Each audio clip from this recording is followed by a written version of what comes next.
Okay.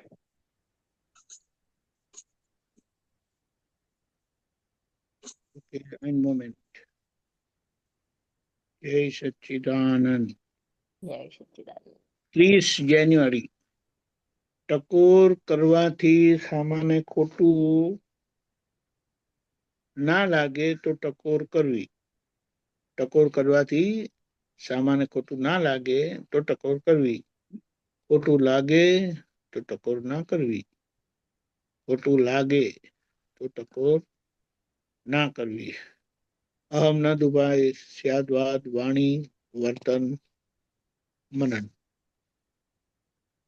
અહીંયા આપણે વાતને સમજી લઈએ કે કેટલી વખત આપણને એમ થાય છે કે હું તો ખાલી મેં સામાન્ય વાત કરી એમાં તમે આટલું બધું મન પર કેમ લેવો છો. આપણી સામાન્ય વાત સામાન્ય દિલ પર વાગે તો એ વાત સાચી નથી. આપણને લાગે. એક ઘરનો દાખલો આપું. એક જણાના ઘરનો દાખલો કે ઘરમાં બધું રેફ્રિજરેટરમાં કઈ બધી વસ્તુ મૂકેલી. હવે ઘરમાં વહુજી આવી ગયા અને નવા નવા વહુજી આવેલા. તે સાસુમાં પાઉંભાજીનો મસાલો શોધે છે. પેલો પેકેટ આવે છે ને એ પણ બધા તે પાઉંભાજીનો મસાલો શોધે, મસાલાનો પેકેટ શોધે છે. મળ્યું નહીં. તેમણે બૂમ પાડી કે મેં અહીંયા જ મૂકેલો હતો, કોણે કાઢી નાખ્યો એમ કરીને. એટલે ઘરમાં કૂક તો હોય ખાવાનું બનાવનાર, અને ઘરમાં બીજા છે એમના પુત્રવધુ. તે થોડા કલાક પછી આપણે એમનો બાબો આવીને મમ્મીને કે મમ્મા તમે આવું કેમ કીધું એમ કે. તો પછી મમ્મા કે છે અરે બેટા I just made a passing comment, એમાં ખોટું શું લગાડવાનું એમ કે. ભાઈ તમારી પાસિંગ કમેન્ટ હતી પણ સામાન્ય દિલ પર વાગ્યું. તે જોવાની વાત એ છે કે જેમના માટે કમેન્ટ કરીને એ ફરિયાદ કરવા નહીં આવ્યું, એમના દેવા. હવે બોલો આપણે કહીએ કે ટકોર કરવાથી સામાન્ય ખોટું ક્યારે લાગે. પહેલી વાત તો એ છે કે ટકોર આપણને ના ગમ્યું, ખૂચ્યું અને આપણે બોલ્યા તો આ આપણે અંદર જે ખૂચ્યું ના ગમ્યું એ જે આખો અંદર વાતાવરણ થાય છે અને બહાર ટકોર આવે છે તો એ નેગેટિવ જ કામ કરે છે. દાદાએ કેટલી ટકોર કરી, દાદાએ કેટલું બોલ્યા, દાદા વળ્યા પણ. અને દાદા બોલતા હતા તો કેટલીક વખત એવું થતું હતું મોઢું નાનું થઈ જાય. એટલે દાદા તરત કે જો તે તું પાછો દીપક થઈ ગયો એમ કે. હું તને નથી કેતો. બોલો હવે એના પરથી આપણને શું સમજાય. મને જ કીધું ને, મને નથી કેતા કરીને એમ કેમ કીધું એમને. તો અહીંયા પાછળથી લાઈટ થઈ કે દાદાએ દીપક આનંદને કીધું મને એટલે હું શુદ્ધાત્મા છું એને નથી કીધું. ભૂલ દીપક આનંદથી થઈ છે માટે દીપક આનંદને કીધું. પણ હું જયારે પર્સનલ લઈ લઉં એટલે મારા પર લઈ લઉં એટલે મને એમ લાગે કે મને કીધું એટલે પછી આવું મોડું નાનું થઈ જાય. એટલે ટકોર કરવાથી સામાને ખોટું ક્યારે લાગે છે એ પણ વાત સમજી લેવી બહુ જરૂરી છે. જ્યારે આપણને ના ગમતું થાય છે, અકળામણ થાય છે અને એમ થાય કે મારે એમને કહી દેવું જોઈએ, તો એ વાત આખી બગડી જાય છે. અને દાદા પેલા એમને નિર્દોષ જુએ છે. દાદાના પૂરા સમાધાનમાં છે કે એ સામા કરતા નથી.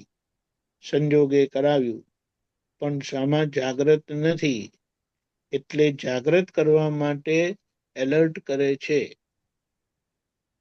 હવે એ ટકોર કે એવી ટકોર જ્યારે હોય ને ત્યારે સામાન્ય રીતે સામાને અસર ના થાય અને પોઝિટિવ રે, પછી એક અસર એવી પણ થાય કે અંદરથી એમ થાય અરે રે રે મને કેમ ખબર ના પડી, મને જાગૃતિ કેમ ના રહી. જુઓ ને એમ કે દાદાને કેવું પડ્યું.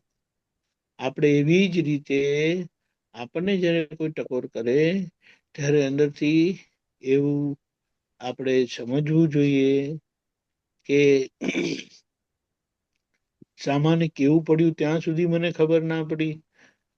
જો સામાને ખબર પડી તો મને કેમ ના ખબર પડી. એટલે મેં કઈ કોઈ બાબત ગણકારી નથી, દરકાર કરી નથી, ધ્યાન પર લીધી નથી, તેથી રહી ગઈ ને. અને જે પણ એનું પરિણામ આવ્યું, જે પણ નુકસાન થયું કે જે પણ પરિણામ કઈ પણ નેગેટિવ પરિણામ આવે છે ત્યારે જ કોઈ ટકોર કરે છે.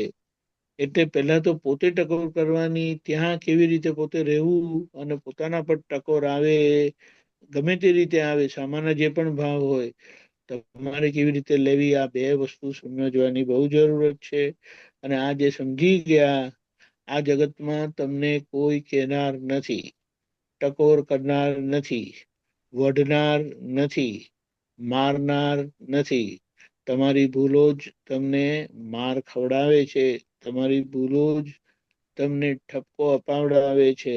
તમારી ભૂલો જ તમને ટકોર અપાવે છે.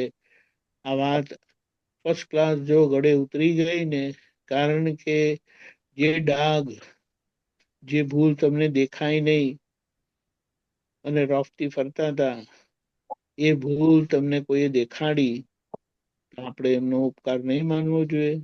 હવે અહીંયા આ લોકો જે કંઈ પણ કરે છે, ટકોર કરે છે, બોલે છે, ટકોર કરે છે, વઢે છે, મારે છે, અપમાનિત કરે, જે બધું થાય છે, તો એ બધા નિમિત્ત છે.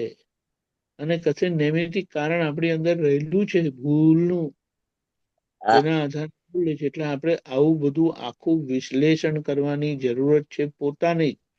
એટલે આ વિશ્લેષણ જ્ઞાન કરાવે છે. એટલે પ્રજ્ઞા શક્તિના પ્રકાશમાં જે આપણને સૂઝબૂઝ પડે છે, સમજાય છે, દેખાય છે, એનાથી આપણે આ નામધારીને સમજાવીએ છે કે જુઓ આ રીતનું છે. એટલે એ જે બુદ્ધિની પકડ પકડીને બેસી જાય છે કે મને કીધું જ કેમ કરીને, તો અહીંયા આખું એનું આ રીતે વિશ્લેષણ થતા એ બુદ્ધિ સમ્યક થાય છે.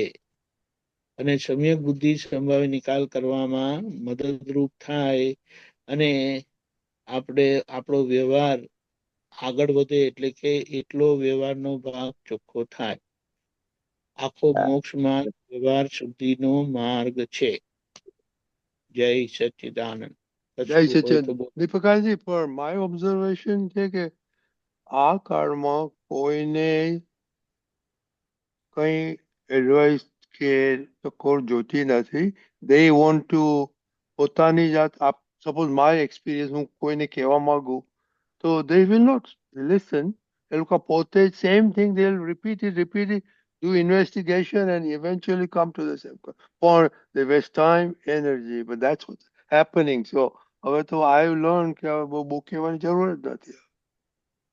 હવે એનો આપણે એક ફોડ સમજીએ. તમે હાજર છો, તમને ખબર પડી કે સામાની ભૂલ થઈ છે, અને તોય જો તમે ના બોલો તો તમે કુદરતના ઓર્ડરમાં દોષિત થાવ છો. કારણ કે તમે તમારો નિમિત્ત ભાવ ચૂકી ગયા. તમારી ઓથોરિટી છે, તમે કહી શકો છો, તમારે કહેવું જોઈએ, આ બધું હોવા છતાં કોઈ પણ કારણસર તમે કીધું નહીં, આમ થશે તેમ થશે, તમારે ક્યાં અથડામણ કરી છે? પણ પેલા આ બધા આશા આપણી અંદર તપાસી જોવાના છે કે આપણે એમને નિર્દોષ જોયા પછી ટકોર કરવી એ આખી વાત જુદી થઈ જાય. પહેલા તો આપણે એમને દોષિત જોઈએ છે, એ બાબત એમની ના ગમતી થાય છે, કદાચ એ તિરસ્કાર ભાવ પણ અંદર ઉભો થાય, કારણ કે હજી બાકી છે આ બધા કચરો નીકળવાનો. કારણ કે જેટલો તમારે કોઈ પણ બાબતનો આગ્રહ, એટલો તમારે એ સામાનો તમારો આગ્રહ સામાના પર પહોંચે છે. અને તમે ટકોર કરો છો, ટકોર કરતી વખતે આપણી ભાષા કેવી હોય? એગ્રેસિવ હોય, સામાના અહંકારને ટચ કરે, આ બધું આપણે જોઈએ. તો અહીંયા એ વાત એટલે ટકોર કરવી જરૂરી છે, કારણ કે વ્યવહાર એમ જ સુધરે. કોઈ કહે નહીં તો એ તમને એનો માર પડે, પણ આ જગતના લોકોને માર ખબર પડતી નથી. એટલે આ તો આપણે જેમને પોતાના સમજ્યા છે, પોતાના છે, એમને આપણે આવી રીતે કહીએ. અને જ્યારે એટલે કહેનારે શું રાખવું અને સાંભળનારે એટલે જેમના પર તમારા પર ટકોર આવી તો તમારે કઈ રીતે રાખવું, એ બહુ સારી રીતે સમજવાની જરૂર છે. અને દાદા એટલી બધી સરસ સ્પષ્ટતા કરી છે ને કે કોઈ પણ બાબત તમને ક્યારેક કશું ખોટું લાગે એવું થવાનું જ નથી. સમજો કોઈ ટકોર કરી અને તમને એ બાબત લાગુ પડતી નથી, દાદા જો કહે ભલે ને આખું ગામ ભસે, આખી દુનિયા તમારી વિરોધી થાય ને, તમને વિશ્વાસ હોવો જોઈએ કે મેં કોઈ ભૂલ કરી નથી. એટલે કોઈ જાતની સાયકોલોજી કરવા જેવી નથી. પણ જો તમારી ભૂલ હોય તો એને તરત સ્વીકાર કરી લેવી. આ ખ્યાલ આવ્યો? યા બરાબર છે. પણ હું એમ કહ્યું કે મારો એક્સપિરિયન્સ ખાલી શેર કરું કોઈ તોય સાંભળવા તૈયાર નથી.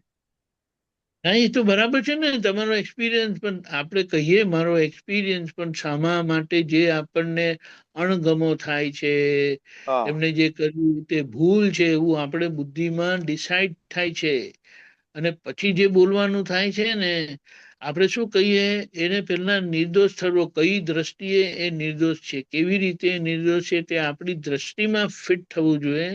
અને નિર્દોષ જોયા પછી તમારી વ્યવહારની જવાબદારી થાય નિમિત્ત ભાવે, અને તમે એ કેવી રીતે કહેશો એ પણ આખો ફરક પડે ને. હવે આ શું કર્યું, સમજ નથી પડતી, ના એવું તો ના ખબર ના બોલાય. અમારે એમ કરીને આપણે બોલ્યા. અને આપણે કે આવું ના કરવું જોઈએ. તમે આટલા મોટા થયા, તમે આટલા અનુભવી થયા, તમારી પાસે આવી અપેક્ષા નથી, એમ કે થોડા જાગ્રત રહો, આખો ફરક પડી જાય. કારણ કે સામાન્ય સાચી વાત પણ સામાન્ય અહંકારને ટચ કરે છે ને, એટલે વાત બગડી જાય. અને તમે કીધું શબ્દો બધા બહુ સંભાળીને વપરાયા, વાપરવા નહીં વપરાયા. કારણ કે જેવો આપણો નિશ્ચય એવા પછી શબ્દો પણ નીકળે. તમારી વાતમાં આગ્રહ પકડ નહીં, મક્કમતા હોય, ફર્મનેસ હોય, પણ એગ્રેશન ના જોઈએ. પણ બરાબર આપણે તો ફર્મનેસ તો હોય છે, પણ એગ્રેસિવ ફર્મનેસ હોય છે. અને પહેલા તો તમારી દ્રષ્ટિમાં એ દોષિત દેખાયા છે, તો પછી બધા કામ બગડી જાય છે. એટલે આપણો નિમિત્ત ભાવ કહે કે કામ કર્યો પણ એ ખોટો પડ્યો. બરાબર છે. બરાબર. યા, જય સચ્ચિદાનંદ. જય નિશુ, સચિદાનંદ. Good morning. તો આવી ગયો, બહુ ગમ્યું. હા, અનમ્યુટ ગુડ કરો. મોર્નિંગ. જય સચ્ચિદાનંદ. જય સચિદાનંદ નિશાંત. સ્ટાર્ટ કરી દઉં? હા કરો.